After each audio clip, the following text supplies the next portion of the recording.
ബലാത്സംഗ കേസിൽ രാഹുൽ മാങ്കൂട്ടത്തിൽ എംഎൽഎയുടെ മുൻകൂർ ജാമ്യാപേക്ഷ കോടതി തള്ളി. അറസ്റ്റ് തടയാനാകില്ലെന്ന് തിരുവനന്തപുരം സെഷൻസ് കോടതി പറഞ്ഞു.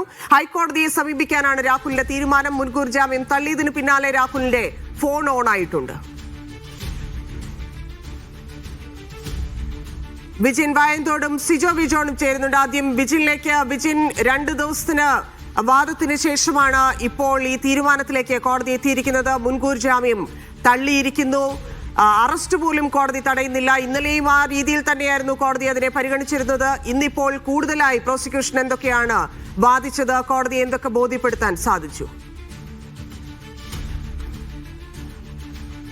തന്നെ മുൻകൂർ ജാമ്യാപേക്ഷ നൽകിക്കൊണ്ട് രാഹുൽ മാങ്കൂട്ടത്തിൽ വ്യക്തമാക്കിയത് ഇതിൽ രാഷ്ട്രീയ ഗൂഢാലോചനയാണ്. CPM-ഉം BJP-യും നടത്തിയ രാഷ്ട്രീയ ഗൂഢാലോചനയാണ്. നേരത്തെ തന്നെ പെൺകുട്ടി പോലീസുമായി ബന്ധപ്പെടുകയും ഒപ്പം തന്നെ വനിതാ സെല്ലുമായി ഒക്കെ ബന്ധപ്പെട്ടിട്ടുണ്ട്. അതുകൊണ്ട് തന്നെ മുഖ്യമന്ത്രിയുടെ ഓഫീസിൽ നേരത്തെ പരാതി നൽകിയത് തന്നെ അങ്ങനെ ഒരു ഗൂഢാലോചനയുടെ ഭാഗമായിട്ടാണ് എന്നുള്ളതായിരുന്നു ഈ ബെയിൽ ആപ്ലിക്കേഷനിൽ ചൂണ്ടിക്കാട്ടിയിരുന്നത്. ഒപ്പം തന്നെ ഇങ്ങനെ ഒരു ഗർഭചിത്രം നടന്നിട്ടില്ല, താൻ അതുമായി ബന്ധപ്പെടുന്നില്ല എന്നുള്ള കാര്യമാണ്. ഭർത്താവിന്റെ കൂടെ ഇരിക്കുന്ന ഘട്ടത്തിലാണ് ഗർഭിണിയായത് എന്നുൾപ്പെടെയുള്ള വാദങ്ങളായിരുന്നു രാഹുൽ മാങ്കൂട്ടത്തിന്റെ ഭാഗത്തുനിന്ന് കോടതിയിൽ ഉണ്ടായിരുന്നത്. ഒപ്പം തന്നെ ഗർഭചിത്രം നടത്തിയത് പെൺകുട്ടി സ്വമേധയെ എടുത്ത തീരുമാനത്തിന്റെ ഭാഗമായിട്ടാണ്. പീഡനം നടന്നിട്ടില്ല, സമ്മതപ്രകാരമുള്ള ലൈംഗിക ബന്ധമാണ് നടന്നത് എന്നുള്ള വാദമായിരുന്നു മുൻകൂർ ജാമ്യാപേക്ഷയിൽ ഉണ്ടായിരുന്നത്. അത് ഇന്നലെ വാദം കേട്ടപ്പോൾ അതിനെ പൂർണ്ണമായും ഗണ്ണിക്കുന്ന തെളിവുകൾ ഉൾപ്പെടെ നിരത്തിയാണ് പ്രോസിക്യൂഷൻ അതിനെ നേരിട്ടത്.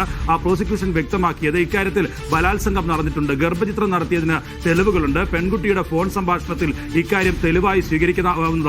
നേരത്തെ പുറത്തു വന്ന ആ ഫോൺ സംഭാഷണങ്ങൾ എല്ലാം പെൺകുട്ടിയുടെയും രാഹുൽ മാങ്കൂട്ടത്തിന്റെയും തന്നെയാണ് എന്ന് ഫോറൻസിക് പരിശോധനയിലും ഒപ്പം തന്നെ സാങ്കേതിക പരിശോധനയിലും ഒക്കെ തെളിഞ്ഞിട്ടുണ്ട് എന്ന കാര്യം കോടതിയെ ബോധിപ്പിക്കാൻ പ്രോസിക്യൂഷൻ ആ ഘട്ടത്തിൽ ശ്രമിച്ചു. അതിനിടയിലാണ് ഈ സ്വമേധയെടുത്ത തീരുമാനമാണ് ഗർഭചിത്രം നടത്തൽ എന്നുള്ളത് എന്ന കാര്യം ചൂണ്ടിക്കാട്ടി ഒരു സ്ക്രീൻഷോട്ട് രാഹുൽ മാങ്കൂട്ടത്തിൽ കോടതിയിൽ ഹാജരാക്കിയത്. ആ ഘട്ടത്തിലാണ് ഇന്നലെ പ്രോസിക്യൂഷൻ പറഞ്ഞത് ഇക്കാര്യത്തിൽ കൂടുതൽ തെളിവുകൾ ഹാജരാക്കാൻ സമയം വേണം, കൂടുതൽ വാദം കേൾക്കണം എന്ന നിലപാട് പ്രോസിക്യൂഷൻ സ്വീകരിച്ചു.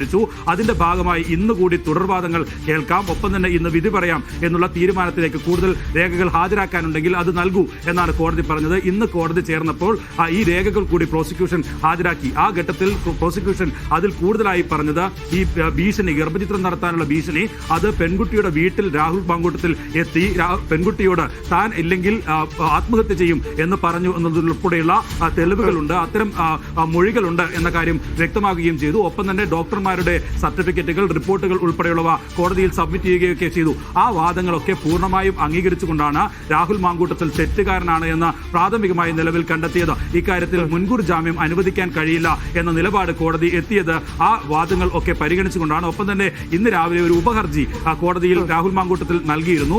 അത് അറസ്റ്റ് തടയണം, വിധി വരുന്നതുവരെ അറസ്റ്റ് തടയണം എന്നുള്ളതായിരുന്നു. ഈ 2 ഹർജികളും തള്ളിക്കൊണ്ടാണ് രാഹുൽ മാങ്കൂട്ടത്തിന് മുൻകൂർ ജാമ്യം നൽകാൻ കഴിയില്ല എന്ന വിധിയിലേക്ക് കോടതി. അതുകൂടി പരിശോധിച്ച ശേഷമാണോ സെഷൻസ് കോടതി തീരുമാനമെടുത്തിരിക്കുന്നത്? മാത്രവുമല്ല, ഇനി ഹൈക്കോടതിയെ സമീപിക്കുമെന്നുള്ള വിവരങ്ങളുണ്ട്. ആ രീതിയിലാണോ രാഹുലിന്റെ നീക്കങ്ങൾ? തുടർ നീക്കങ്ങൾ സ്വാഭാവികമായും അങ്ങനെ തന്നെയായിരിക്കും. നിലവിൽ ഇപ്പോൾ ഒരു കുറ്റം മാത്രം ചെയ്ത ആളല്ല രാഹുൽ മാങ്കൂട്ടത്തിൽ എന്നുള്ളതാണ് പ്രോസിക്യൂഷൻ പ്രധാനമായും കോടതിയിൽ പറഞ്ഞത്. ഒരു സ്ഥിരം കുറ്റവാളിയാണ് എന്ന കാര്യം പ്രോസിക്യൂഷൻ കോടതിയെ ബോധിപ്പിക്കാൻ ശ്രമിച്ചിട്ടുണ്ട്. അതിനർത്ഥം നിലവിൽ ഇപ്പോൾ FIR ഇട്ടിട്ടുള്ള 2ാമത്തെ പരാതിയും രാഹുൽ മാങ്കൂട്ടത്തിനെതിരായി ഉണ്ട് എന്ന കാര്യം അത് കോടതിയെ ബോധിപ്പിക്കാൻ കഴിഞ്ഞിരിക്കുന്നു എന്നുള്ളതാണ്. അതിലും അന്വേഷണം നടത്താൻ തയ്യാറാണ് എന്നുള്ളതാണ് പ്രത്യേക അന്വേഷണ സംഘം വ്യക്തമാക്കുകയും ചെയ്യുന്നത്. എന്തായാലും രാഹുലിന്റെ അടുത്ത നടപടി സ്വാഭാവികമായും ഹൈക്കോടതിയെ സമീപിക്കുക എന്നുള്ളതാണ്. അതിനു മുമ്പ് രാഹുലിനെ കണ്ടെത്തുക എന്നുള്ളതാണ് പ്രത്യേക അന്വേഷണ സംഘത്തിന് മുന്നിലുള്ള കടമ്പ. ഇതുവരെയും അന്വേഷണ സംഘത്തിന് അത് സാധിച്ചിട്ടില്ല. പക്ഷേ മുൻകൂർ ജാമ്യാപേക്ഷ കൂടി തള്ളിയ സാഹചര്യത്തിൽ വളരെ പൂർണ്ണമായും ഫോഴ്സിനെ ഉപയോഗപ്പെടുത്തി ഏതൊക്കെ ഭാഗത്തേക്ക് രാഹുൽ മാങ്കൂട്ടത്തിൽ ചെല്ലാനിടയുണ്ട് ആ ഭാഗങ്ങളിലെല്ലാം പരിശോധന നടത്തി ഏതൊക്കെ തരത്തിൽ രാഹുൽ മാങ്കൂട്ടത്തിൽ മറ്റുള്ളവരുമായി ബന്ധപ്പെടുന്നുണ്ട് എന്ന കാര്യത്തിലുള്ള വിശദമായ പരിശോധനകൾ ഒക്കെ നടത്തിയായിരിക്കും രാഹുലിലേക്ക് ഇനി എന്തായാലും പ്രത്യേക അന്വേഷണ സംഘം എത്തുക. അതിന് അധിക സമയം എടുക്കില്ല എന്നുള്ളതാണ്. ഇല്ലെങ്കിൽ രാഹുൽ മാങ്കൂട്ടത്തിൽ ഇപ്പോൾ നിലവിൽ ജാമ്യാപേക്ഷ തള്ളിയ സാഹചര്യത്തിൽ ഏതെങ്കിലും കോടതിയിലെത്തി ഹാജരാവുകയാണ് ചെയ്യാൻ.